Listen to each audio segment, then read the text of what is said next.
US President Joe Biden and Israeli Prime Minister Benjamin Netanyahu held a critical phone call on Wednesday to discuss Israel's potential retaliation against Iran as tensions soared following Tehran's missile strike.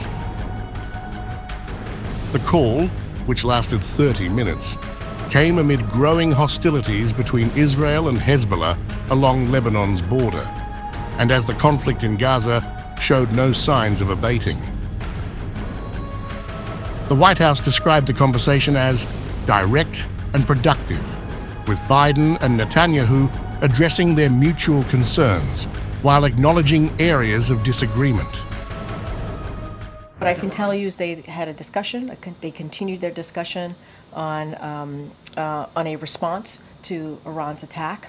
A discussion last week, a discussion that certainly started at the staff level, and now the two leaders were able to have a productive, a straightforward, honest conversation, as they tend to do. Biden reaffirmed his support for Israel's right to self-defense, but urged Netanyahu to take measures to minimize civilian casualties in Lebanon. According to Israel's UN ambassador Danny Danon, the exchange between the two leaders was positive, and Israel appreciated the continued backing from Washington. However, the Biden administration emphasized its ongoing concerns over Israel's broader strategy in both Gaza and Lebanon, particularly as the US has struggled to mediate a ceasefire in Gaza, which has been raging for over a year. The call underscored the delicate balance Biden is trying to maintain, with the US seeking to prevent a wider regional war while supporting its closest Middle Eastern ally.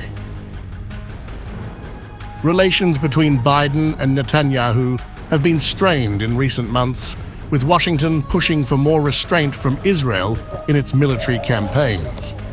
Netanyahu, in turn, has faced increasing pressure to retaliate against Iran for its recent missile attack, which caused minimal damage but heightened tensions.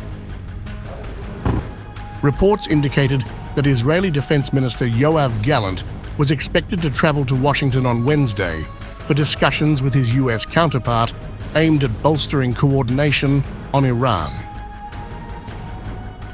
However, the visit was abruptly cancelled after Netanyahu reportedly set preconditions for the trip, including his conversation with Biden, marking their first direct communication since August. While Biden has condemned Iran's missile strike and pledged to support Israel, he has also publicly discouraged Israel from targeting Iranian oil fields or nuclear sites. Despite this, Netanyahu's government has vowed to make Iran pay for its actions, with analysts suggesting that any Israeli retaliation would likely focus on Iranian military installations, particularly those linked to missile production. In a further escalation, Israeli media aired footage of Defense Minister Gallant warning that Israel's response to Iran would be lethal, precise, and surprising. The Biden-Netanyahu call was seen as an effort to prevent the conflict from spiraling into a full-blown regional war, though no immediate resolution was announced following their discussion.